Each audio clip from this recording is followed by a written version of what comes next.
Good evening and welcome. And Mark, I promised to hold this very brief. I think last time I introduced you, I noticed a bit of impatience on your behalf. So, for just about 30 years, and no less, Mark has been an immense influence on how architecture has been conceived and done, far beyond the institutions where he has worked.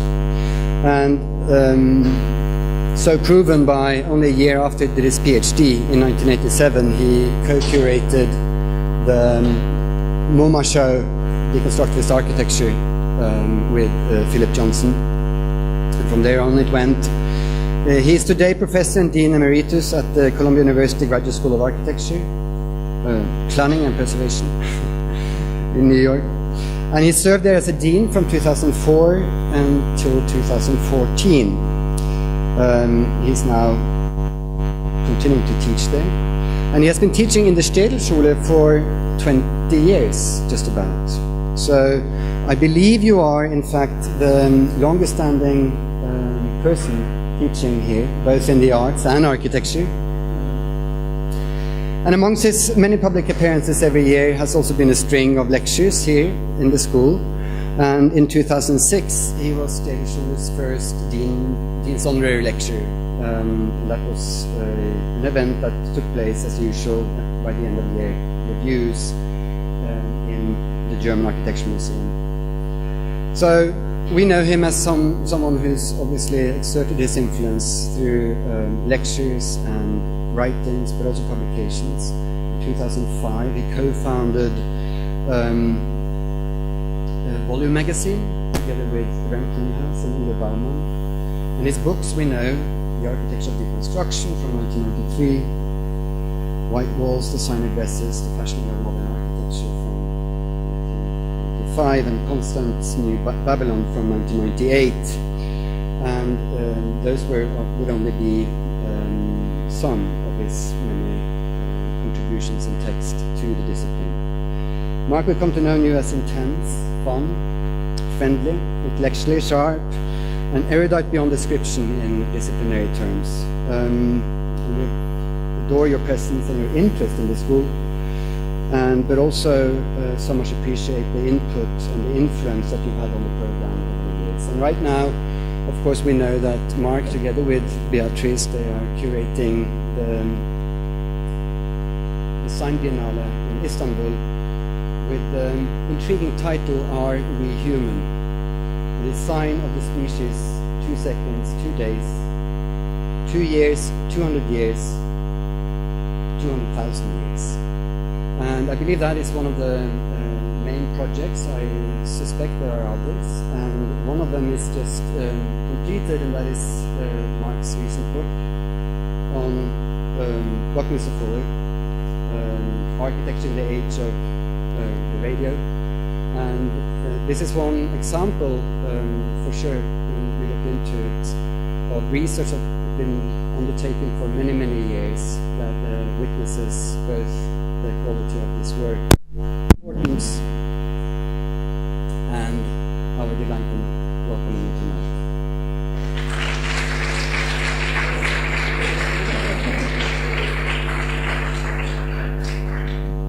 It's super nice to be here, as always. Staedel is a kind of funky school, so it's, by which I mean it's an architecture school nested inside an amazing art school. And that seems to be a really kind of formula for a fabulous place, and it's always been that way. So for me and also for Beatrice, it's been amazing being here. Actually, yeah, so I finished this book recently, the Buckminster Fuller and the Architecture in the Age of Radio, and you see him sitting there kind of, it's a kind of very particular moment. It's in Black Mountain College, so he's surrounded by John Page, Rauschenberg, and so on. And he has for the first time successfully constructed a dome. So this is supposed to be sort of heroic moment. But you see him as a bit more mystified by his own brilliance. So he's sitting kind of pensive inside the dome. And he's looking up actually at the Bauhaus building, which is the building of the Black Mountain College. So it's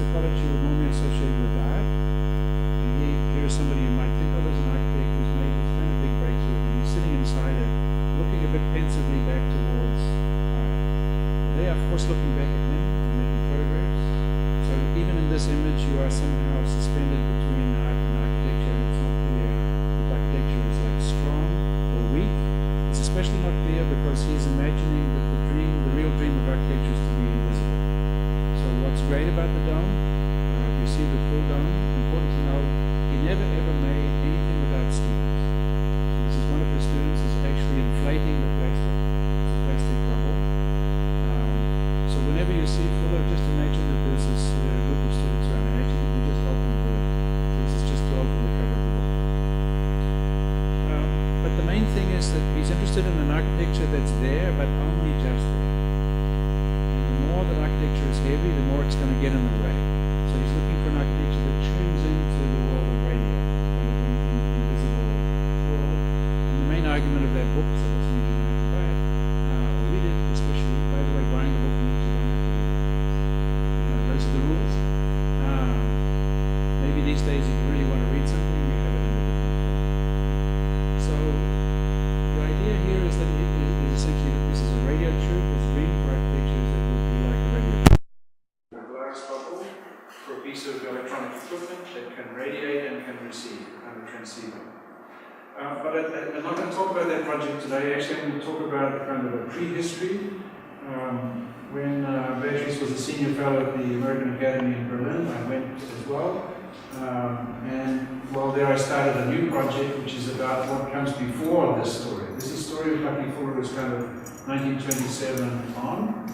And so I was very interested to do the kind of a prehistory, and I was doing that in Berlin, and this will now be a kind of exhibition project with the new institute in the Netherlands. This is something we'll do after, it will come to fruition after the Istanbul Design Biennale. So we're actually not going to talk about the book, which is I think it's kind of boring to hear about a book that's already out. I mean, if you want to read it, you can read it. Even worse is to hear about it. So let's look about the beginning. And I suppose the first question would be, if we're going to look at how did this relationship between architecture and radio begin, at the very beginning it's a kind of a weird question, right? How can something that seems so solid, like architecture, participate in something like radio, which seems to be like the ultimate insult to architecture, right? Radio waves don't care about architecture, they just get on through. And the architect is standing there, and radio just goes by like this, totally insulting. So as a result, architects are a bit challenged, a bit annoyed by radio. But if there is this relationship, what kind of reflection on radio could architecture make? You know, architecture is not about providing shelter. By the way, if you ask an architect to provide shelter, you're an idiot. Architects don't know how to shelter. They know how to reflect about shelter. Right? The cultural role of the architect is to make you think, what is shelter? Dear what shelter is. So if architecture is a reflection on shelter, what kind of reflection on radio could architecture make? And remember that architecture has most classically been understood as a making visible of the invisible. Right? This is not a new question.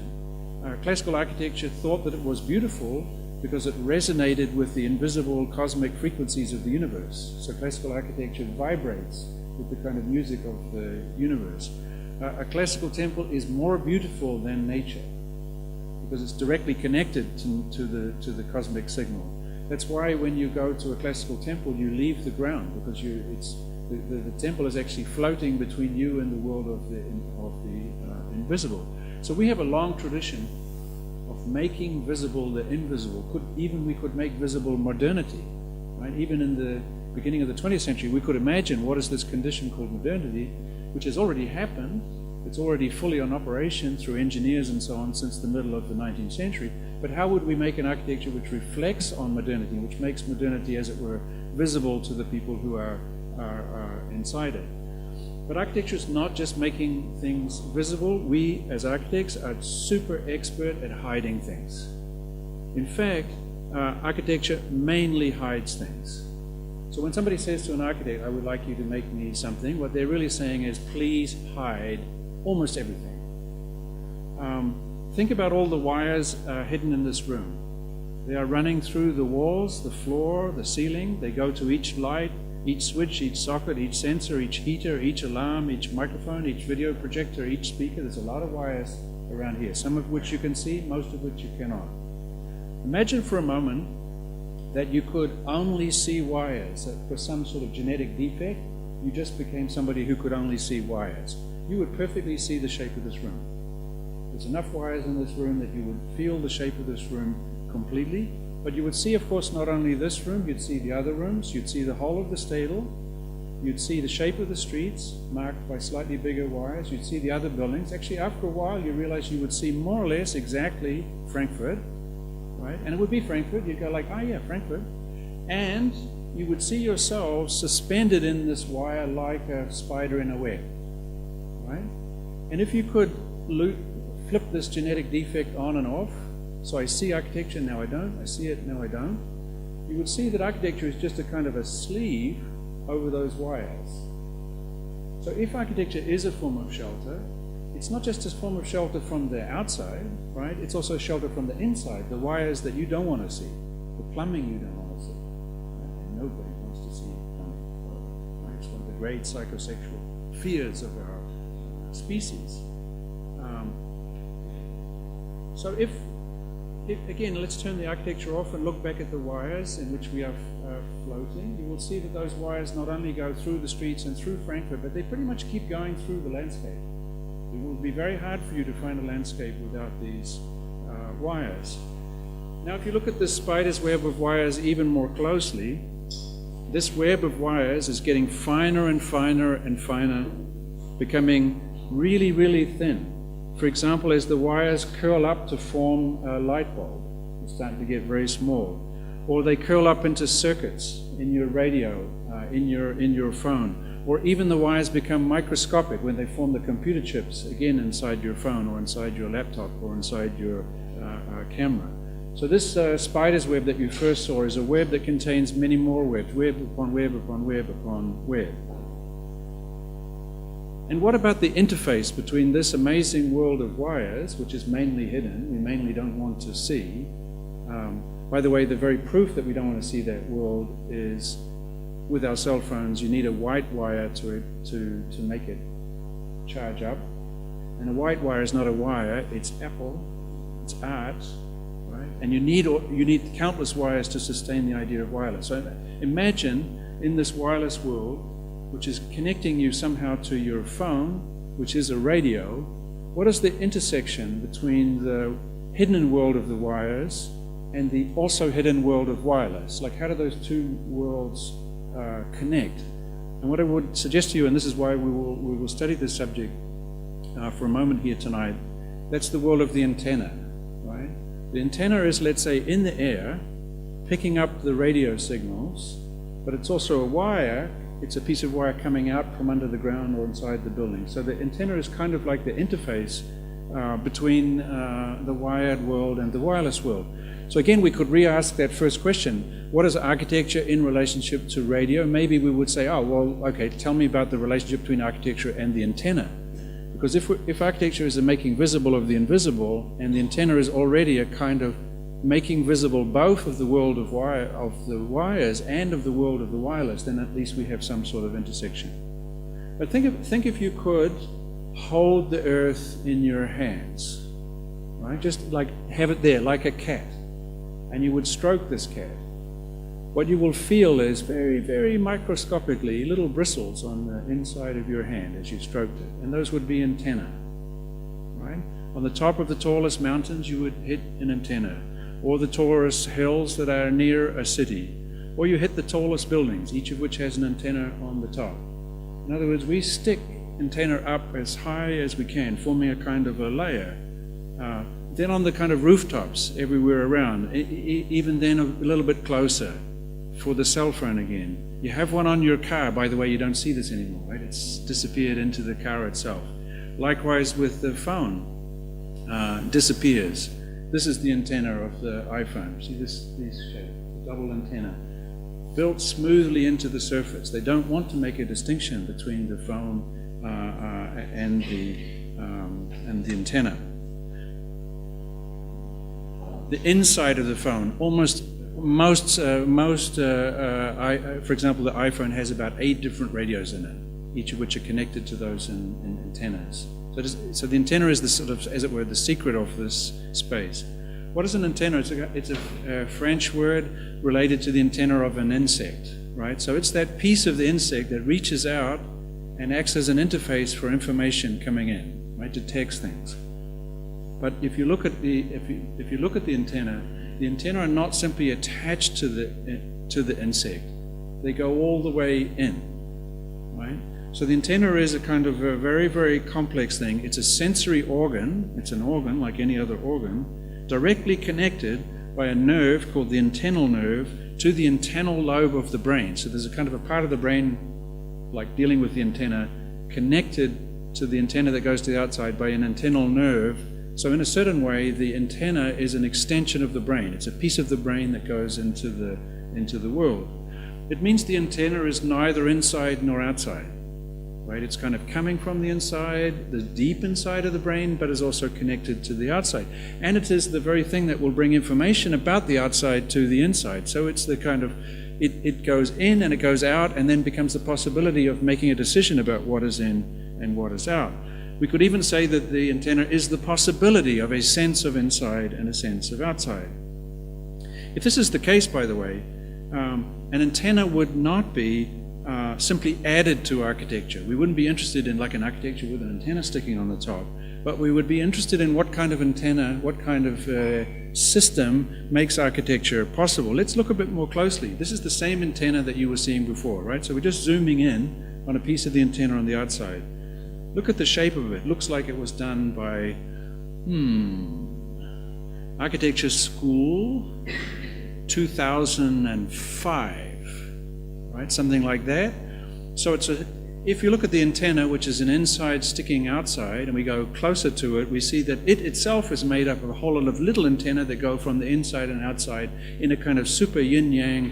It's unclear if this is this a series of holes or a series of lumps? Yes, both. Right? So it's a kind of geometry built on a kind of confusion of the inside and the outside. And this is the antenna of a bee. These days, bees have their own radios. Right? You know that people are really worried because bees are just dying and nobody knows why. So they're trying to figure out what happens by putting tiny little radios on the bees and seeing where they go, because nobody knows where they die. They just don't come back. Like they go on vacations, like one of those science fiction movies where there's a planet covered with bees, all saying, "How did you get here?" "I don't know. I just was heading out." And here is a little bee with a little antenna on its back, about to land on a finger. So it's kind of like the science fiction bees, and you need like thousands of bees, like squadrons of bees covered with radios. Right? And there it lands with this little backpack on. But that's kind of nothing really. Because here is a little smart antenna. This is a powder antenna. This is a kind of, oh, by the way, but the thing about the bees is, the bees are, of course, famous, for Karl Marx and others, the worker bee and all of that. But the bees were also a very important image. In the 19th century, there was this feeling like, technology is expanding human capacity. We are becoming we're assuming new kind of powers. But at the same time, we start to be dominated by the machines that we have created. So we are starting to be treated like animals by the machines. And the machines are becoming animals. Chung, chung, chung. They have personality, they have life. This is a bit scary. It could be that the machines that we have made that have extended our capacity will extend themselves beyond us and no longer need us. And in the 19th century, towards the end of the 19th century, the way they would say that is, right now, the human is like the bee. We pollinate machines. We basically take genetic information from one machine to another. We think we make the machine, but really we're just servicing the machine. And very soon, the machine won't need us as a bee. And then there was this crisis. Will the machines just kill us or not? And there was a great, Samuel Butler said, we shouldn't be so worried. He says, they will treat us really kindly like we treat dogs. Right? So he said, don't worry about it. So the bee is a kind of very, very important image when thinking about machines, electronics, and labor, and so on. So when we monitor these bees, when we are afraid of the death of these bees, this is not an accidental thing. By the way, of course, if the bees die, it's all over. Right? No flowers, end of the universe. For us. Many other species are going to do just fine. Okay. Here is the powder RFID. This is 0.4 millimeters by 0.4 millimeters. It has an antenna embedded inside it. Now we have smart dust, so getting smaller and smaller. 0.05 by 0.05.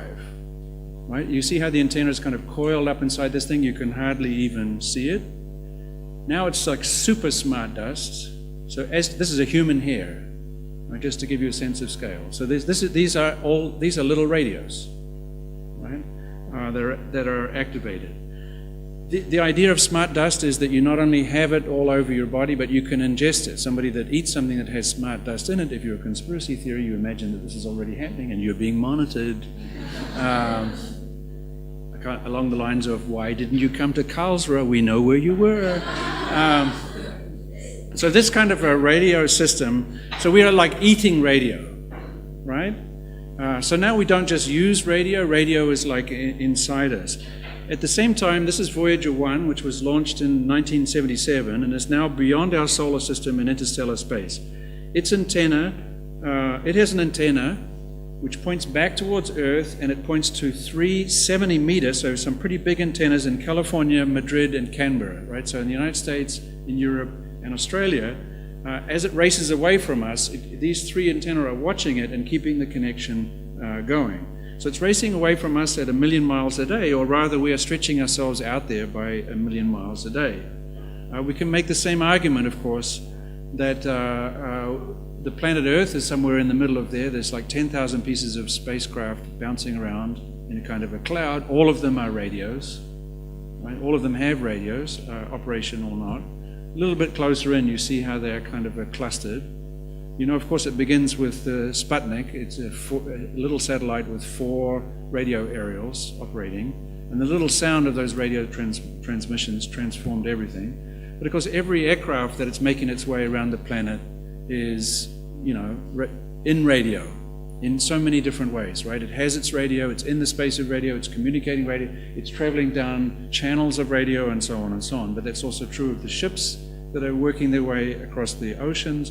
And if you look at the whole thing as if the Earth is transparent and now you just see the spider's web, you see again, as I was saying about the wires, that if you remove the physical stuff and just left with the lines of communication, you're seeing this kind of space. This is a space sustained by radio. Again, another way of looking at the planet Earth, where you see nothing but the interconnections, nothing between the lines of communication. This takes us back, by the way, again to Bucky Fuller, because he was imagining what he called the one world Earth already in 1927. So this sort of famous year that I want to look at the prehistory. 1927, he's saying, like, what if the whole world should be thought of as one city interconnected by networks, and an architecture would look like this. It would be basically a radio antenna. You see the radio antenna on the top. The top floor is a radio station, and then the housing is below. The whole thing is lowered by Zeppelin into the ground. It takes its form from radio. It's like life inside a radio antenna. Why would your children go to university? Because they just have to tune in on the radio and listen to a professor from Princeton and have a kind of a conversation, right? So very much an image that you would recognize today as a kind of image of electronic learning and so on, as his kind of model. But where the hell did he get this from? And you know, the book I did is basically following his love affair with radio throughout. Where do we get the kind of images that he was working with? And of course, the best place to start is with the Russian avant-garde. You see on the left Tatlin's monument to the Third International of 1920, and on the right you see Leonidov's monument to Christopher Columbus of 1928. So 2 monuments, 2 radio stations, right? What's often not thought about is, if you look at the very top of the image of the left, there are these 2 antennae and the radio wires. The whole purpose of this building was to be the biggest radio station in the world, to communicate. Remember, the revolution was broadcast on radio. This is going to be the mechanism for communicating the glories of the new political system to the entire world. There's a cube at the bottom which is rotating once a year for the annual meetings of the community. The committee is in the triangle above there, the pyramid there, it's revolving once a month. The propaganda team is up above in the cylinder, and it's spilling once a day. And the radio station is way up at the top there in that little dome, a little Bucky Fuller type dome, and then there are the 2 aerials. Notice the 2 aerials are the only piece of architecture that stays orthogonal. Everything else is the famous architecture, the twisted, spiraling architecture of Tatlin, but the radio itself is not like that. Radio, of course, was understood at this time, let's say 1920, as destabilizing architecture. So it's not like this is a complex, spiraling, anti-orthogonal architecture, and then you stick a radio on top. It's radio that, as it were, has twisted the tower below into some new dynamic form of organization, because radio is enabling new kinds of thinking, new kinds of communication, new forms of community. The history of the Russian avant-garde is a history of radio stations, for sure. Rodchenko, 1920, different versions of radio station. The Vesnin brothers' famous successful entry to the Palace of Labor project of 1923, their original entry for this building was called Antenna. And as you see, what's happened here is, unlike Tatlin, in this case, the main body of the building is somewhat massive and symmetrical and kind of monumental, and all of the theatrics of the architecture have gone into the radio antenna. Whereas, of course, with Tatlin, there's no difference between the volumes and the antenna, right? So it's a little bit of a setback, 1923. But you see it in the early drawings that they were doing, that they're trying to pull off a compromise between kind of monumentality that will be understood eventually as Soviet monumentality and this extremely delicate and more free kind of geometry of the radio antenna above. This is Krinsky, 1924, Monument to Lenin and the Revolution. Again, the radio antenna just takes its place in the image along with all the other features of the architecture. It's not architecture plus radio, it's a kind of radio architecture fusion. Again, back to the Vesnin brothers above, 1925. This is the radio and telegraph station. Below is a university. Basically, the only sign that you were an experimental architect is that your building had a radio station, a radio antenna on it, and the sign of how important your building is how big the antenna is. So from Tatlin's massive structure of 350 meters high to this university, still pretty big. By the time you get to a kind of provincial social club, it has like a little antenna. So it's a kind of macho game of who has the biggest, who can broadcast the furthest or receive the furthest. Again, project after project after project are made architectural by the radio station. Again, just to repeat it, not architecture plus radio, but in a way architecture coming out of the bottom of imagine the radio first and the architecture as a kind of infrastructure below holding the radio in place. Again and again and again you see these projects. Of course, the antenna is by definition very, very delicate, very thin. You hardly see it in the drawings. And to some extent, the presence of the radio antenna on these buildings has been kind of absolutely ignored by all the discourse about this architecture, because it's not seen to be architecture, it's seen to be a sort of infrastructural attachment. But once you tune your eye to it, you see it again and again and again, and you see how carefully it's positioned. Of course, it's Leonidov. Basically what happens is the antennas are very, very huge, and they get smaller and smaller and smaller and smaller. And then suddenly in 1927, in his student thesis project of the Lenin Institute, Leonidov completely reverses the argument and makes the solid part of the building the same dimension as the wires, as the transmission wires. Literally, the library is this enormous vertical, very, very thin and delicate form, which is placed alongside the radio transmitting aerial. And the thing that holds the structure in place is also the radio thing. So the structural, it's like on a racing yacht. The wires holding the mast are both the structure and the kind of radio signal. This is wires with a building rather than building with wires. 1928, he invents a new kind of club. This is again just another view of the same project. Just so you can sort of understand how the radio mast and the wires of the radio mast are paradoxically becoming monumental. Right?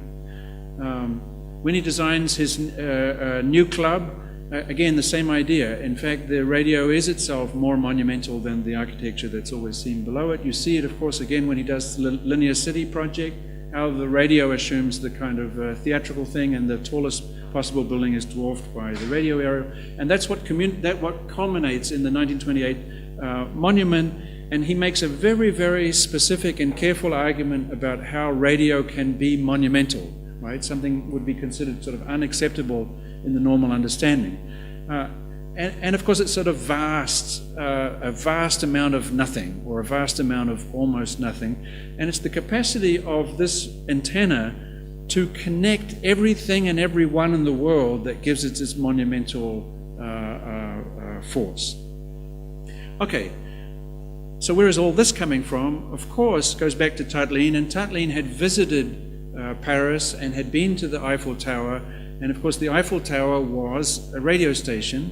Eiffel Tower was the most hated building in Paris, and it was meant to be demolished at the end of the exposition, and Eiffel was really upset about this, and he came up with the idea that if there was a radio station on the top, then his building wouldn't be demolished because it would be a kind of vital piece of infrastructure. So he paid for a radio station to be put on the top, and it was instantly so effective that the military said, that's it, this building stays. Right? So basically the Eiffel Tower is a radio station, and here we look at the huge wires which are coming down from the top to form the kind of a network, and then those wires go all over this little house here and then into the ground. So basically, if you say, like, where is the architecture here? You've got a couple of options. You've got three options, right? You've got the tower, you've got the enormous wires, and you've got the pathetic little shed where all the wires go. So it looks like architecture, which used to be so great, got with the Eiffel Tower. Remember, one of Siegfried Gideon's and others sort of images of the dematerialization of architecture, right? That the tower is more air than substance and produces a sort of vertiginous experience, right? In which inside and outside, he uses the Eiffel Tower as his image of what he calls interpenetration, the idea that the inside and the outside are completely fused. Again, he's saying that more or less in exactly the same year, 27 that we're talking about. Or do we say architecture is this little old shed there? Like, is this the most pathetic piece of architecture you've ever seen? Or is it the most powerful piece of architecture that you've ever seen? Because that little shed can talk to anywhere in the world, right? So what happens is that Tatlin sees this building and thinks, okay, this is the way to go, but it's got to be bigger, higher, right? And of course, eventually, the Eiffel Tower will communicate with the United States, and when it communicates with the United States, it communicates with this structure, which are these three towers called the Sisters. And you see, the real architecture is not the huge towers that you see, or the building that is at the bottom, but this horizontal series of antennae which are linking the two. You see it in the postcard on the left. Now you could look at the building and say, oh yeah, the building is trying to be kind of institutional and pretty sort of serious, but actually it's kind of pathetic in the end when you see how tall these things are. This was the second to largest structure in the world at the time, and the Eiffel Tower was the number one largest structure in the world. So basically the two tallest buildings in the world were able to talk to each other across the Atlantic in 1915, right, for the very first time. This is a huge prosthetic expansion of human capacity, that somebody in the United States can talk to somebody in France, right? This is a kind of domestication of the planet, right? And literally is visualized that way. On the left you have the standard image of Arlington, which is the three sisters, and you see how the three sisters make the world really, really small. And Arlington was responsible for the time code for the United States. Also, by the way, the Eiffel Tower was also responsible for time for Paris. And this is the logo of the very first radio station of the Eiffel Tower. And you see how the Eiffel Tower makes the world small. So it's not just architecture that gets reduced to a kind of pathetic dimension. The entire planet is being domesticated by radio. And this is a kind of a standard theme. Here's a kind of a German version of the thing. Interestingly, we now have two planets, and you see how the radio antenna has created a kind of otherworldly space, a kind of a floating space. And this one, my favorite of all, very French. I mean, only the French could imagine that the whole planet would turn into a kind of a zeppelin and attach itself to the Eiffel Tower, as if like sort of uber French landscape garden is now like home to the world. But if you look at it, it's connected to the world by all the various radio station possibilities. Back to Russia, the great engineer Shukov thought, okay, we have to beat the Eiffel Tower. So he comes up with this 350 high, tall radio tower. He does so explicitly at the request of the government, of the new post-revolutionary society, because Lenin, of course, wanted the most powerful transmitter in the world. Remember, Lenin announces the revolution, the success of the revolution, by radio. And by the way, Turbines Tower, right, monument to the Third International, straddles the river where the revolution began. So basically, it's like putting a radio station right where the revolution began to, as it were, spread the good news of the revolution to the world. So he does this 350-meter tower. It is the most sophisticated engineering structure in the world at that time. It's unbelievably beautiful and incredibly strong, and uses very little metal, but still used much too much metal for them to be able to build it. When it was finally built in 1922, you see it on the left, right? So there's the Eiffel Tower. This is the Russian response. Like, you know, okay, so you can talk to America? Forget about it. We're going to talk to the whole world. So we're going to do this one. But actually, we only have enough metal for the one on the left, right? And this, of course, is Turbines special, right? So this is the model. So you have Eiffel Tower inspires this design, which inspires that one, which ends up, and that's like the one that gets done. And the one that gets done is so beautiful, right? So delicate, and it going up like this. And architects are kind of in love with this building, and you'll see great photographs of it in all sorts of places. And if you get a chance to go to Moscow, take a look at it, because it's probably going to die. There's a huge campaign to try to save this building.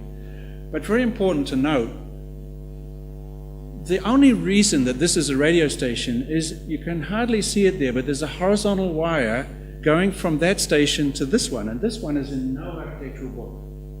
Right? Nobody cares about this one, because this one doesn't have any fancy engineering. It's just a pole with a lot of wires holding it up.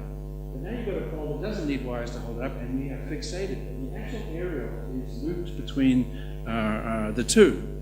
Of course, the famous photographs of Rodchenko of the geometry of Zhukov's tower become very powerfully associated in our minds with the geometry of radio waves themselves. In other words, if architecture is a making visible of the invisible, it looks like Zhukov's tower is not just holding up the radio wire, but is a kind of image of radio itself. The image on the left is taken by Zhukov himself when it's being constructed. You can probably see on the left that the building is actually constructed from inside itself. So it's kind of like a telescope. It gets pushed up. And this, of course, is the famous image of the guard, by Rodchenko of the guard. This is very, very closely echoing the visualization of radio at that time. And I want to give you kind of like a kind of a history of radio, a prehistory of radio. Of course, it starts with Maxwell's drawings. He imagined the existence of electromagnetic waves, and these are the drawings he did of what he imagined that those waves would look like.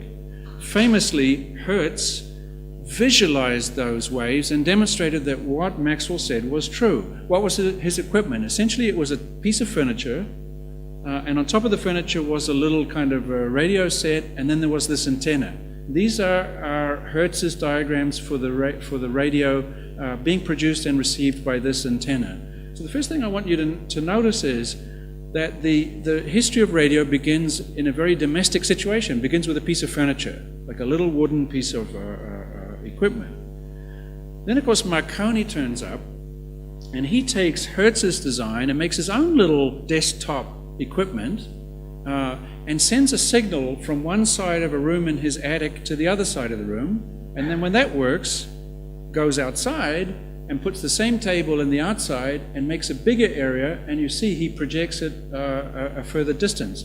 Then he takes it higher again and is able to project a radio signal across a hillside.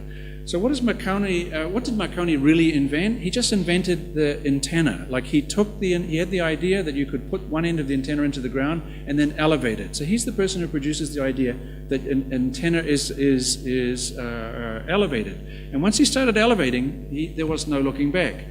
So on the left you see him for the first time broadcasting across a kind of an ocean. And of course, almost immediately, the Germans were convinced that this would be a military trick, and they had to be very, very careful. Marconi was not being supported by the Italians, so he went to England to do his test. The English were saying, come on. And these are the English post office checking his equipment. Notice again that the architecture is really pathetic. Or if you love the simple, you know, if you're Peter Zumthor or something, you say, oh, it's so beautiful, it's just a shed, it's nothing but a shed. And on the left, it's not even a shed, it's just a box, right? It's just a kind of box, and they're kind of hiding in there because the weather was terrible, right? So again, you have the ability for the simplest form of architecture to kind of broadcast to the other side of the world. And the Germans were so cunning because they said to Marconi, would you mind if we had an observer, a kind of scientist? It was a guy called Slabby. So Slabby is there in the image on the left, watching very, very closely. Slabby then heads back to Potsdam and quickly runs up an aerial to the top of a church. And of course, a church is a radio station, right? You go in there and you get the signal from whichever god you want. You get the kind of energy and you go out. And the higher your tower, the more good radio connection you have with upstairs. And so here, of course, he just sticks a radio antenna on the top of the church and then brings this thing inside, and very quickly is breaking the world record for distance. So, you know, Marconi was an idiot, let's face it. By the way, Marconi was a nasty piece of work in many, many ways. So I don't feel bad that he got ripped off by Slaby. So basically, the history of radio is the history of people being ripped off. Hertz rips off Maxwell, Marconi rips off Hertz, Slaby rips off Marconi, and so on and so on. So he starts doing these experiments. Meanwhile, the French start going back to the top of the Eiffel Tower and are producing amazing kind of technology, assisted by Popov, and Popov was the Russian expert in radio, and you see them on the top there. And then Ducretet, who becomes the kind of French king of radio. You see on the left here his own kind of radio station attached to his, what we would now call a studio in Paris, and even his configuring of that. And you see, so very ordinary vernacular architecture is now being kind of highlighted on the cover of his book as the basis for this new kind of antenna system. So basically the aerials are getting bigger and bigger and more powerful. Important to note, and so we're now in 1901. By the way, this test on the left, they were able to broadcast to the terrace of the Pantheon like 4 kilometers away, and this was the kind of move that they were making. So now we're in 1901. Notice that the wire is always coming down to a very simple structure. So, for example, here is Braun, like the famous Braun of the German industrial complex, with his version, again 1901, with a tiny little shed. So the primitive hut, the most basic shelter, has become the site of the most radical expansion of human capacity. Right? If we always tell these stories about, the first shelter was just this little box, now this little box is actually the beginning of the most revolutionary expansion of what we can do. But it's also about mobility. This tower is like this tower on the left, which is communicating to this ship on the right. So it's the mobility. Because, of course, the great trick of radio is radio can give a moving object the status of a stationary object. So as long as I can talk to somebody on a ship, then that ship might as well be a building. But in reverse, it turns any building into a ship, right? Because I can travel to another place, I can talk, I can connect to another place. So basically radio has this incredible ability to make stationary rooms mobile and mobile rooms stationary, to remove the difference essentially. And this is why radio is a kind of a provocation, that it basically produces a kind of turbulence in architecture where still things stop moving and things that have stopped start to move. So again, this is the ship of Braun of 1899. Marconi was in the ship thing right from the beginning. This is his ship from 1897. And eventually, of course, this is again Marconi's aerial, with which he will for the first time broadcast across the Atlantic in the famous communication in 1901 from Poldau. In fact, you see the shape of the antenna. It's exactly the same as the shape of the antenna on the boat. It's just larger. But actually, they had first built this cylinder of wires on the left. So there's 400 wires, but there was a storm and it fell down. So then they rebuilt it as an inverted pyramid, like you see on the right. So there is a kind of architecture of the wire. And here are drawings from Marconi's own book of the different kind of techniques you can use for wire. The one at the top, of course, is the one you just saw. See on the right? So there is exactly kind of the architecture that we would be familiar with, a kind of logic of space defined by very, very, very thin wires. The geometric precision here, look at the architecture. right? This is high-tech architecture on the left. This is the highest tech architecture available at that time, right?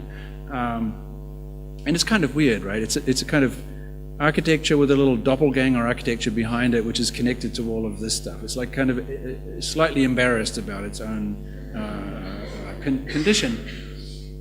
The main point here is that we have gone just 5 years, right? 5 years from when Marconi has worked in the attic of his sort of provincial house to the idea of the antenna getting bigger and bigger and bigger. So basically he starts to elevate the antenna into the air.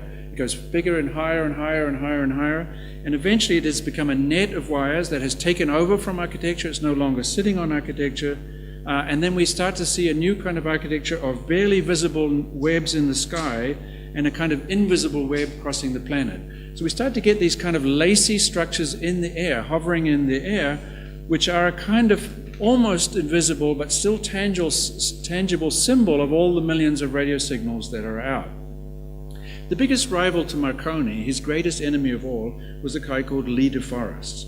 And this is Lee de Forest, again, 1901, and Lee de Forest denied that Marconi ever made that radio broadcast. By the way, there's considerable skepticism that Marconi was actually able to make the radio signal in 1901. But this was the tallest radio mast at the time. These aerials are on Block Island, and you see the kind of lacy, you can hardly see it in the photograph, this new kind of architecture of lacework, which all feeds down into this little shed again. You can see the wires coming down. And this is Lee de Forest developing his architecture. Lee de Forest did his PhD on Hertzian waves at Yale, so he's kind of a smart guy, but he was also a huckster and somebody always going bankrupt and always being sued. This is somebody that gave his girlfriend a radio set so that he could seduce her by radio and proposition her by radio and have her agree to marry him by radio. And how do we know all this? Because he was telling newspapers all the time about this kind of thing. And then when they divorced 2 months later, the divorce was announced by radio and on radio. So the guy was really something. But he was also a very poetic writer. So in 1907, he wrote very, very beautifully of all the antennas that were around the world, and see how he describes it, the antennas that are holding the ether to the ground. Remember, at that time, radio was thought to be moving through something mysterious called the ether, the kind of atmosphere around the world. And he was saying it's not that the antennas are sending radio signals up and receiving radio signals down. It's kind of pulling the ether down to the ground. They're like pulling the ether into our world. And you see interlinking thought with reality. So radio becomes exactly this moment where the material world and the world of ideas are kind of fused. Or to say it another way around, the moment in which thought itself becomes a geological layer, like a layer that kind of wraps the world. In 1908, he went and put his equipment on top of the Eiffel Tower and made the longest transmission possible at that time, and suggested to the military in France that he would provide them with the radio sets.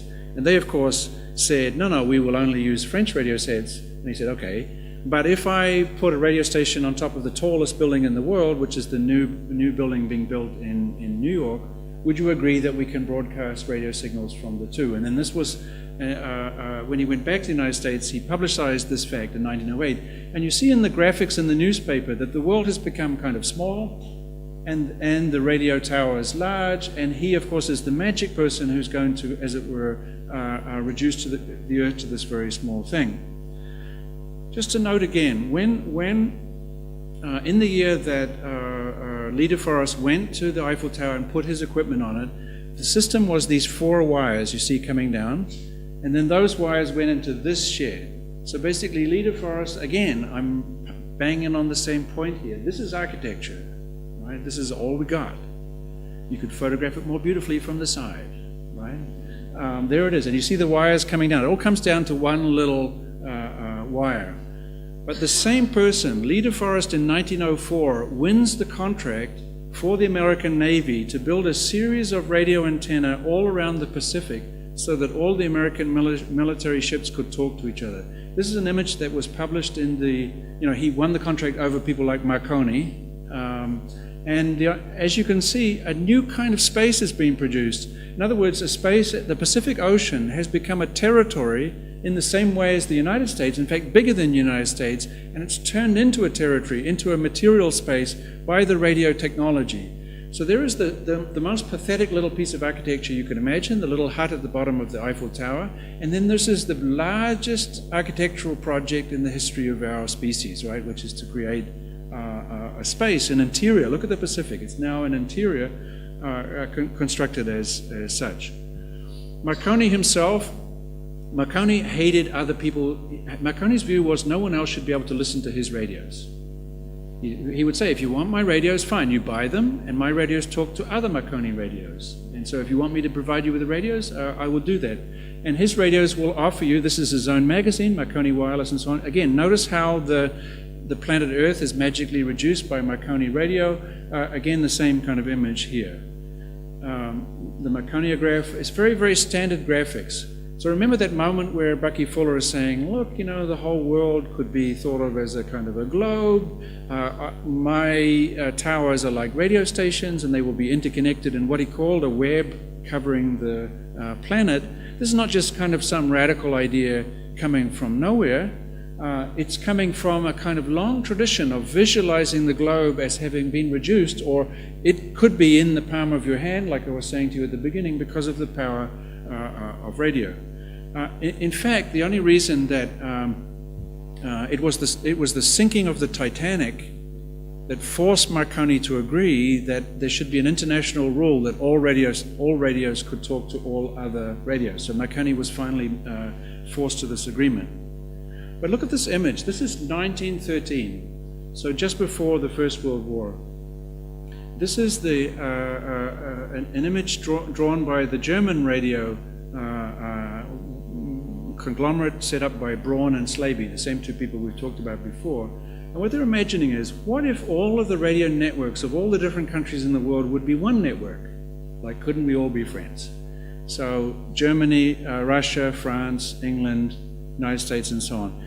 And this to me is a very, very important image, because in 1913, you have the kind of image of the world as one world, the image of the world as a network that people now think is so current and so contemporary and so much a creature of the internet.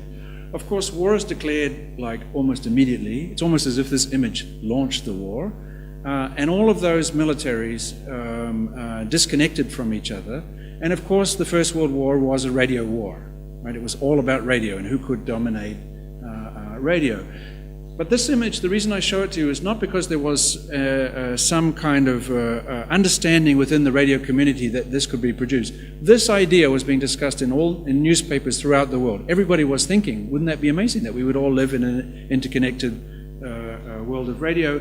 And then 6 months later they were saying, how could we kill each other more efficiently?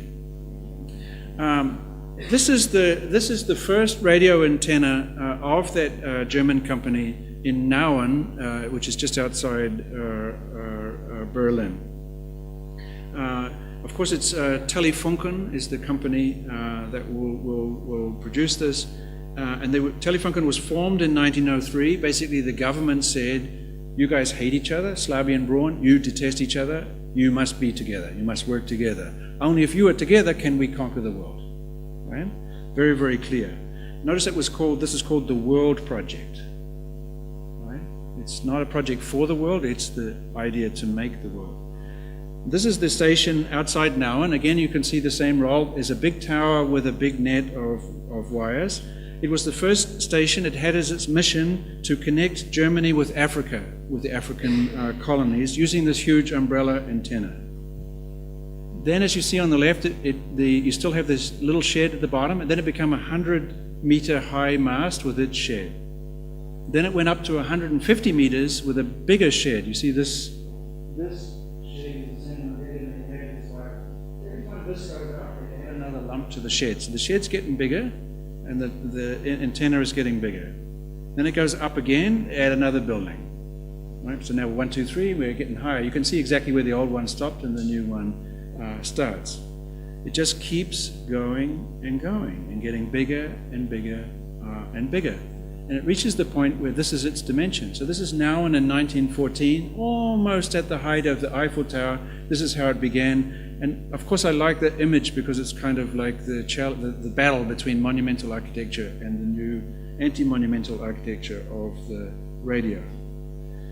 At this point, in 1916, when this image is produced, they have for the first time the idea that they could make a 2.5 kilometer long radio antenna, so not just tall but very, very wide, that could reach the whole planet. And this is what they imagined. So it started in 03, 04, up, and they get to this one, and then they say, it's great, but we got to go even bigger. We got to go 2.5. And for the first time, and now we're inside the war, we're in wartime, for the first time architecture is called into this history of radio. Hermann Mutasius, and this is Hermann Mutasius, and here is the 2.5 kilometer radio. You have really no idea how big this is from this image, but you see now you have the radio station at the beginning and you have this enormous network. You get a little bit of a sense of it here, but really, really enormous. And Hermann Mutasius is called in to design the building for the world's most powerful radio station. He designs it in 1916. They start construction in 1917-18, but it's not finished until 1920. This is the idea, right? The little radio station in Nauen will, by 1918, they have the idea that it catches the whole planet. So a kind of global vision. You would think, looking at the advertisements for the building, this is Mutasius's own image of the building. It's a kind of a painting. It's not a photograph. You see, it would seem that the monumental architecture of his radio station is kind of domesticating this kind of light forest of wires behind. It's like architecture is going to make everything okay, right? Things are not so bad. But look at what's really going on. Even that huge building is nothing compared to this spider's web that is hanging up in the air, and that spider's web keeps growing. Right? Again, the same little building is at the middle of this. It's not even the size of a spider in this web. And then the web gets bigger again, 1923. These are enormous, really, really huge. And again, the ambition, as you see it here, the image of Mutasius' building, the antenna around it, and the whole globe controlled. Notice, by the way, that the building is kind of detached. It's sort of floating in the middle of nowhere, which if you look, you can see it here, it's kind of floating. So there is this idea that architecture is not sort of like tying radio to the ground. It's like architecture floats below radio to act as a kind of a shock absorber. Remember, radio is a truly shocking transformation of our species. You could say, why do we need a piece of monumental architecture? But that would be like saying, why do we need a railway station? Right? Your most typical European railway station has a kind of industrial structure for the trains, but then it has a monumental, largely masonry, very heavy-duty kind of facade. And you could say that radio stations domesticated the shock of the arrival of the trains, right? This idea that you could get on a train and be in the next city in half an hour was really a total transformation of people's understanding of time and place and motion. The idea that I could listen on a radio to somebody on the other side of the world is equally kind of shocking. So you could argue that what Mutasius was asked to do was to design something to kind of give the sense that everything's okay.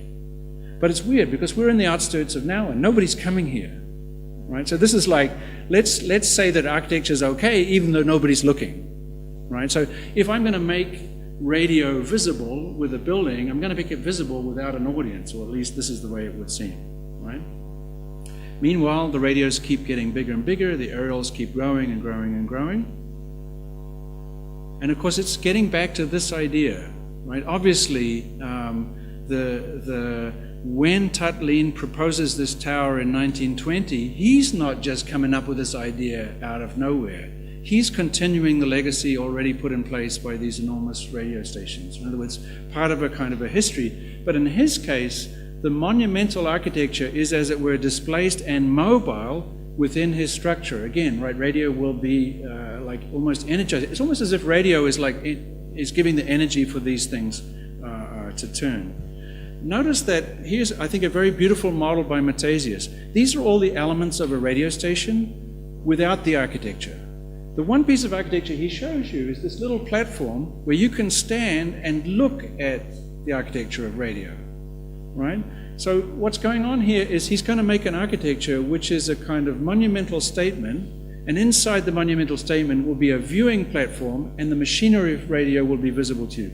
So it's like a big radio cabinet. You know, you look at your radio cabinet on the front, it has this kind of facade that's all kind of looking like it's everything's okay, radio's not weird, and then you look inside the box and you go, that's weird, right?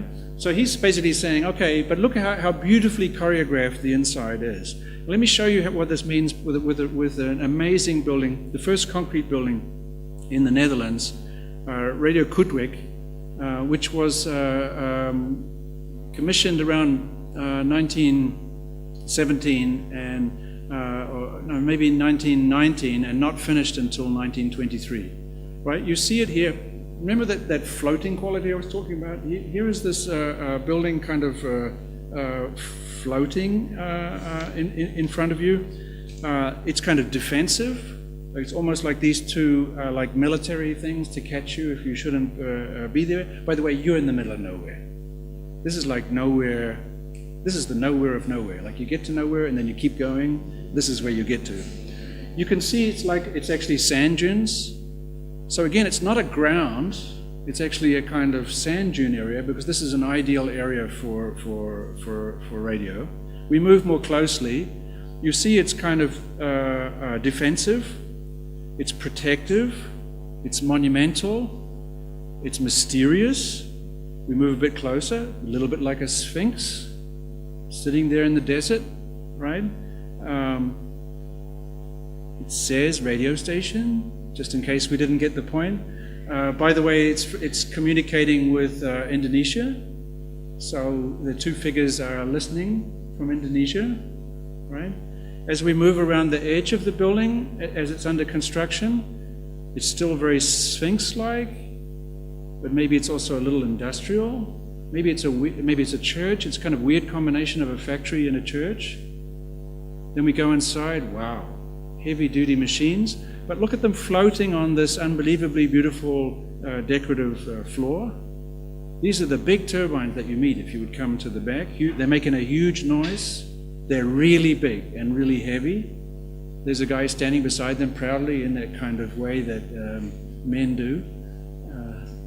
You can see that what they're producing goes up through those tubes, very, very beautifully done, to this sort of central column.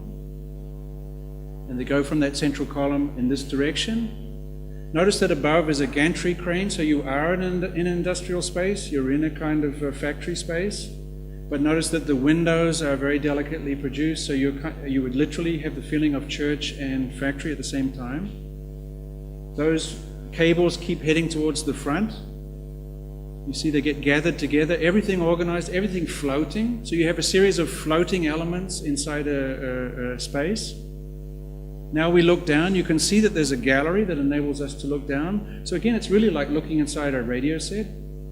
This is, by the way, the most powerful radio station in the world, so it's one step further than the German one that we look of Mutesius, but it's the same engineers who are providing the equipment. So you see everything is heading towards the front here, going through these enormous, amazing kind of condensers, again, floating.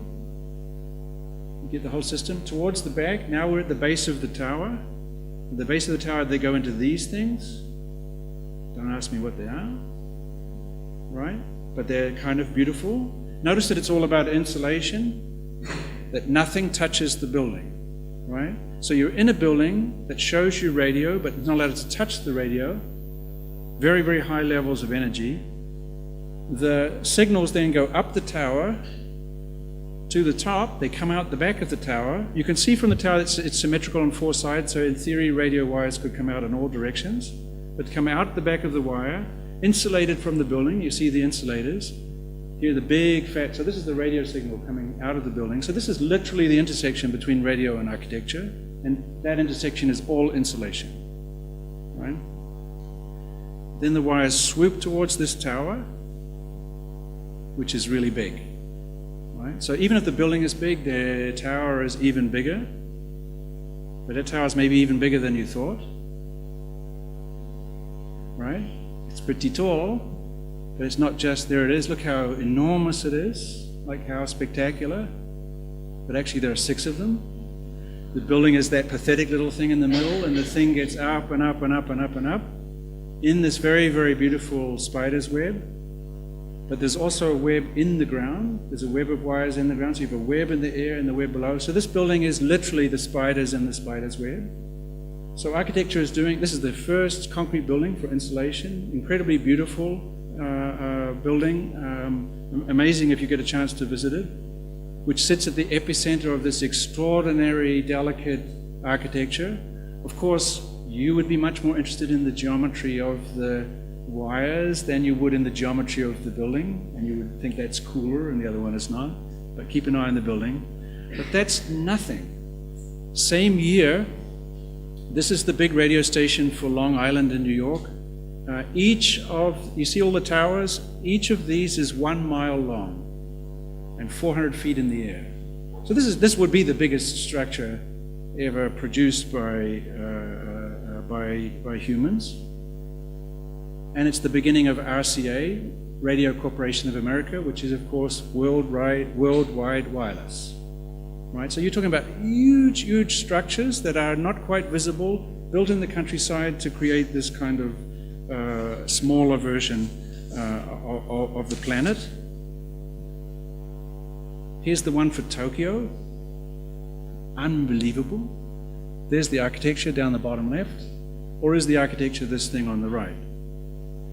But it is exactly in this moment, exactly in this very moment, 1921-22, that radio goes from being military, government-controlled, to public. Right? Very, very rapidly, 1920, 1921, 1922, 1923, radio goes public. So in the very moment that these vast military structures are being constructed, there is a domestication of radio at the very same time. And it's important to note that the idea of the miniaturization of the antenna exactly parallels the maximum antenna. So here, of course, you have the police happily communicating to each other. This is a little kid in the very first radio show in Berlin, because they have to kind of sell the idea of radio, and the little box holding the radio antenna is the equivalent of Matthesius's station. He does have this kind of terrified, victimized look on his face, as if he's heard some terribly bad news. But it's really, really kind of, there's thousands of images like this, which is all about how the architecture of this antenna could make you at home anywhere, right? So it's a new domestic apparatus. It's not simply a machine for domesticating your architecture. It's a domestication machine. Right, so this is on the left is DeForest's portable machine, and he says how you can take it out into the countryside and it will survive for a couple of hours on its batteries and so on. And this is his radio phone on the inside, with of course a more classical understanding of the radio. Endless images like this. You can dance with the radio, you can swim with it, and so on. All of the kind of fantasies that you know of that you associate with your phone are going on there, and this is still the image. It's still the idea of the magic of radio bringing together the ends of the world. So what's crucial here is that the technology being used by those enormous monumental masts became redundant at exactly the same moment. Those long wave antennas suddenly got replaced by a short wave, and they didn't make any difference anymore. It didn't really matter. In fact, you could do smaller and smaller and smaller. So suddenly the monumental size of radio gave way to the domestic radio.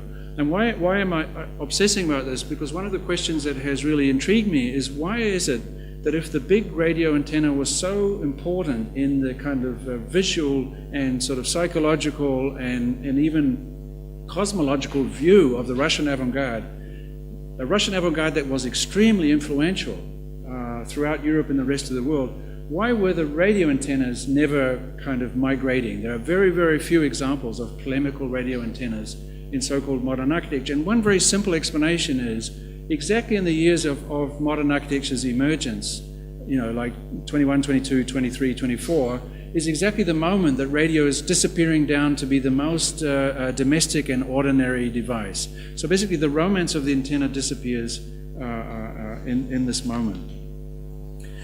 So trying to figure out, like, where are we at with all of this? Of course, where we are at is with this thing still. So to conclude, basically there is the idea that, basically what happened is when modern architecture was being produced, architecture was too small relative to the big monumental radio of the first decade of the 20th century, but it was too big relative to the domestic radio that emerged. So basically architecture kind of missed out or didn't need to engage so much with radio. The result is a devastatingly loud silence in architecture about radio. You basically don't hear anything about radio, a kind of radio silence. A silence about that thing which has arguably done the most to transform the status of architecture. In other words, architecture is something else again when radio arrived, and we just don't want to talk about that kind of change. It's like going through some kind of surgery, and it's deeply embarrassing, and you just don't talk about it. You're a new person, but you're not going to exchange thoughts. There's something slightly weird about what somebody just did to you. There are a few people that speak about it. Buckminster Fuller is one of those rare exceptions. He thought everything, the world, buildings, and people were radio. He thought he was a radio signal. Every single lecture he ever gave, he talked about radio, and he always said the same thing. His lecture was always the same. That's why they went on and on and on and on, which is why I'm about to stop, right? But nobody really listened to what he said about radio. That was the point of the book that I was trying to write, just to sort of tune in to what he was saying and try to understand what was his claim about radio. But sitting with our own radios here, our iPhones, you know probably that since last year there were more active cell phones than humans, right? There are now 7.5 billion active cell phones. More than 50% of the planet have a cell phone, 80% have it through sharing, and more interestingly, there's already about 500 million cell phones that only talk to other cell phones. Right, so getting back to will we be the bees that don't get listened to? And of course these little thin monoliths we hold in our hands, these little devices that have totally transformed our species, have been excavated out of the earth for the rare metals that constitute them. And I think one of the most amazing things we saw yesterday at the ZKM was that rare metals project.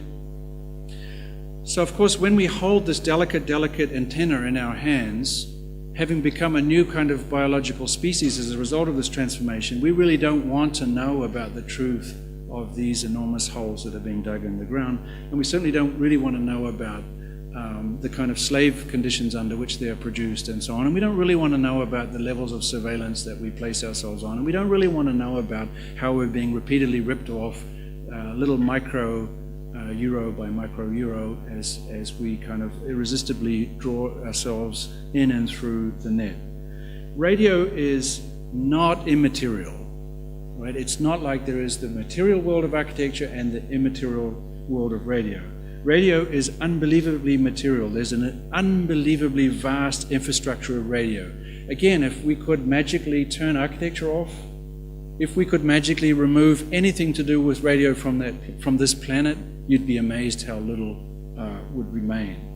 You would not remain, right? You no longer have the ability to be human without radio. Radio, it is what it is that makes you so human, right? Also, radio waves are material. Just because you can't see them, they are vibrations, they are movements of electromagnetic energy. It's totally material. It's just that we are a very simple system, only able to register a very, very small band of the electromagnetic spectrum. We're not able to see radio. It doesn't mean that radio is not there. Thirdly, radio is material in the sense that these are invisible to us, but radio waves have massive effects on people, on economies, on communication, on education, it's everything you can think of. So there's a massive material consequences. So if I could remove everything from the world that's about radio, there's a lot gone. If I then say, let's remove anything, any writing, any poetry, any communication, any relationship that is based on radio, it's absolutely gone. But also large parts of what you would think of as nature would go away. Right? Because a lot of what you think of as nature has actually been produced by radio. If we are to speak about a constructed world, the world that is constructed, it's mainly constructed by radio. And if as architects you have some kind of relationship, or artists, you have some kind of relationship to making things, the very thought of making something the very thought of being an architect has been profoundly changed by this evolution of radio, or at least that's my excuse for talking to you about it. Thanks.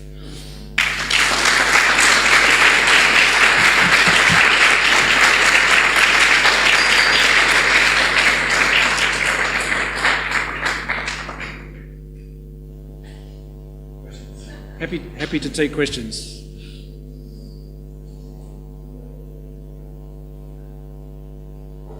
Or as the shrinks say, who has the first question?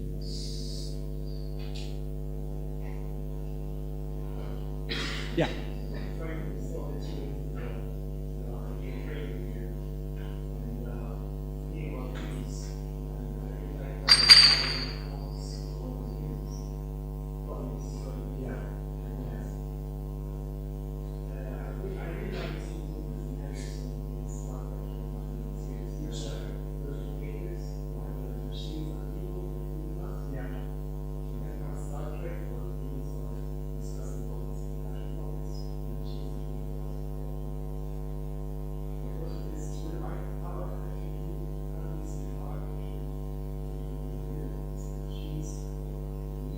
Yeah, yeah.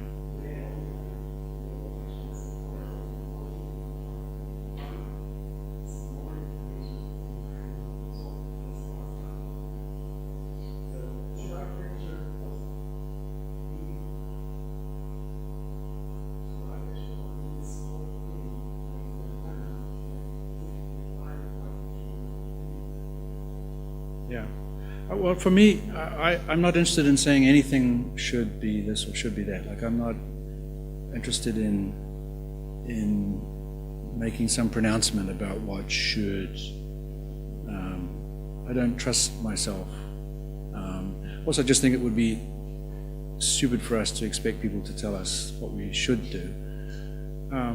I think when people say what you could do, that's more interesting, but even more importantly, is just to ask the question. So what I'm offering you is a question. I think that The Matrix is a documentary, which is sad in a way because Keanu Reeves is at the center of it, which kind of implies that we're all in some sort of Keanu thing. But the movie was relatively simple. That is to say, there is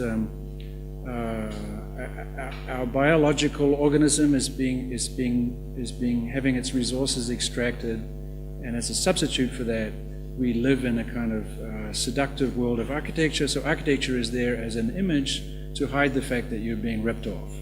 So it's basically Karl Marx in movie form, right? We're all workers. We're being sucked dry by the machine and made to feel like we're living in paradise, but we're not. And so architecture makes its appearance there as a prophylactic, denial, as a disavowal system. And I do think that disavowal is the main kind of mechanism of architecture. Architecture is mainly saying, hey, you're weird, I'm weird, everything's weird, but let's just pretend that a room is still a room, right? So basically, architecture has been called on to be the sort of non-evolving thing in the picture. Think about it. Can you think of a lower technology field than architecture? Like more primitive? Can you think of one? Definitely not painting, for those of you who are artists. Painting is very advanced, right? So we are very, very slow and very low, and we make kind of stage sets that sort of say, don't worry, everything will be okay. And while everything else is madness, right? And I don't belittle this. We all need, we all need this. This is somehow a kind of a need. When Le Corbusier and his friends promoted modern architecture, they said, we are now making the architecture, or the image of an architecture that was invented in the 1850s. So they knew they were 70 years late. So there's a kind of a lateness to architecture. We kind of arrive slow to the party, and then we say, okay, here's what we're going to do. So culturally, architects have been put in that position, which means that architects have not been asked to ask questions. Right? We've been sort of, in a way, told, don't ask questions. So I think what's great about architects is that they kind of resist the cultural role, and they keep asking questions, and as a result, they don't get paid, right? So, I mean, it's obvious, right? Plumbers get paid because plumbers put in the plumbing. Architects ask questions about shelter, and maybe not get paid, right? Because who needs questions? So getting back to the matrix, in that model, architecture is a kind of has a mainly psychological function. And it's a very interesting function, because if you think about that, denial and disavowal, they are very complicated gestures, and it's not to say that architecture couldn't be very, very interesting in that role. So I have no idea what architecture would be, but I think for architecture to remain silent about radio is about as stupid as you can get, right? And I'm not satisfied with like substitutes for radio, like words like computation or whatever, or interactivity or whatever. No, let's go to the thing. The other thing I wanted to say is, I didn't say it very well to you. When I said that there are as many cell phones as humans, I'm acting as if the cell phone and the human are separate categories. Right? But this makes no sense at all. So a much better way to say it would be, you know, the number of these objects that is active is now greater than the number of these objects that are active, and they are very difficult to separate from each other. Right? They are like, and now we know that a lot of phones can talk to other phones, and we know there are some humans that talk to other humans without using the phone, but things are headed towards the phone-to-phone relationship, so we're back to the bees. Right? So I feel like if architecture is a very slow and low technology field that helps us to see aspects of our lives that have been traumatic, like allow us to adjust to the trauma. Again, we'll say, when Siegfried Gideon says that basically when Walter Gropius exposed the structure through a glass window, that architecture had, as it were, gone through psychotherapy and was no longer frightened about modernity. Right? So it's not just the brave architects and the timid clients, it's the timid architect. But if that's the case, that we are low and slow, wouldn't this be around about the time we could start talking about radio? Like 120 years after it arrived. That's the idea.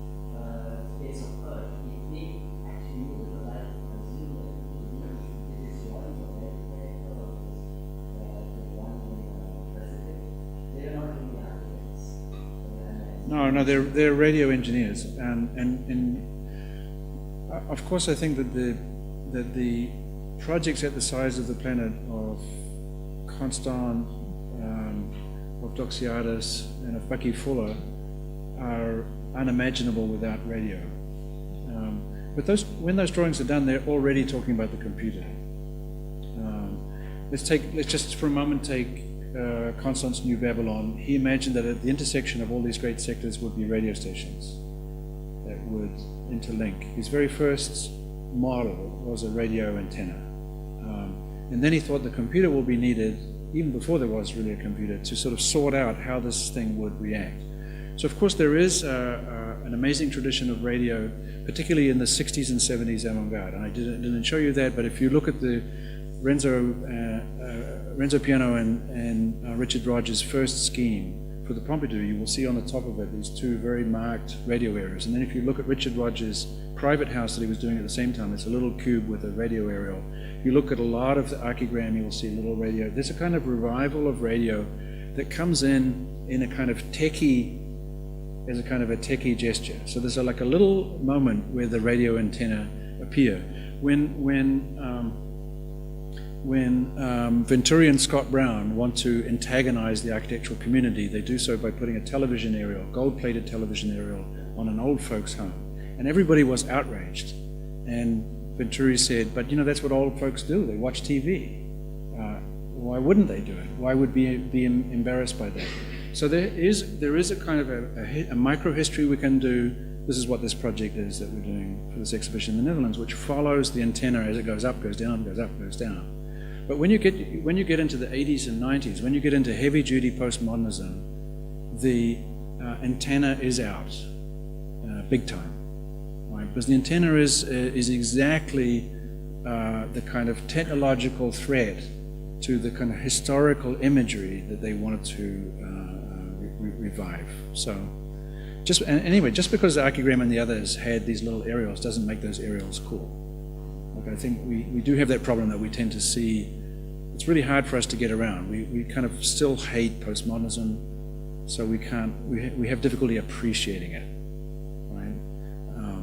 But maybe a last question, or not. Okay. So the whole thing is also getting on scale. There,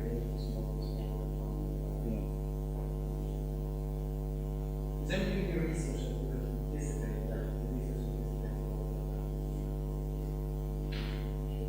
Is everything that will anticipate what will happen with the antenna, the implication of Oh yeah, well, that's what Fuller thought he was doing, right? So Fuller's architecture is always, the structure is wires. It's mainly made of plastic. Right? It's just totally, he's a plastic architect. But then there are metal pieces suspended there, connected with wires, in which the wires are for broadcasting and receiving. So this is like Leonidov's 1927 project. Every wire you see is a radio wire, and it's a structural wire. But is this, let's say, this is the, I don't know if I said it very well, but if the antenna is the world of wires kind of coming up, in the end an antenna is a wire. Right? So it's a wire becoming monumental. And if it's connecting to the wireless, if these two worlds are fused there, you're asking, and I agree with you, what happens when architecture is just there at that sort of intersection? And that's what Fuller thought he was doing. That's why his buildings, for example, are planted in the ground like a tree. They're not like, they float up there like this. Have other architects really thought that through? I don't know.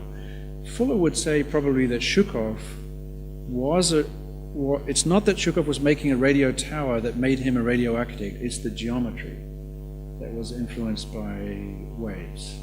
But as far as I know, I don't know. I could repeat to you to finish the thing that Fuller did say in every damn lecture he ever gave, which is he invited people to consider the fact that there were at least 100,000 or more radio signals in the room in which they were sitting.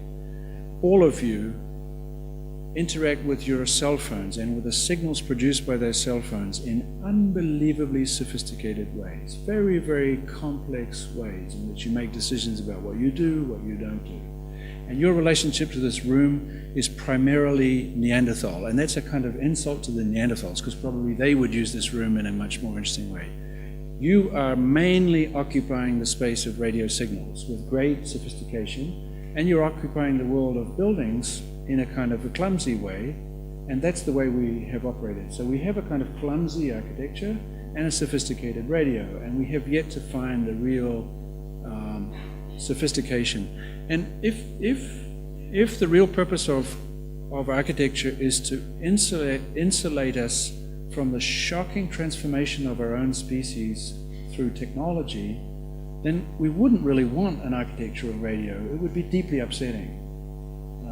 And so in a way, the question would be, could there be a more kind of eloquent form of resistance to radio? And I'm really not aware of it, but you know, that's maybe just because I am myself Neanderthal. You are what they call the new generation that is going to sweep you away to some new reality, but have been very fascinated by Beatrice's work on the history of social media, and that may be another way to ask the question. Because if social media is, let's say, is like radio in operation, it is the dream of this multi-dimensional, multi-networked environment, super interactive, by which new communities are formed, exactly what McLuhan, Fuller, and everybody was talking about. then we can short circuit the question. Instead of worrying about radio, we can say what kind of architecture is produced in that by these new systems that we are living with, the new kind of domesticity of social media. And that I think I'm a little bit more optimistic. So I'm a bit down on the options for radio and up on just a thought. That's why even I started an Instagram. Just to know what it feels like to be inside that space, right? Because it's an architectural space. Right? Anyway, cool. See ya.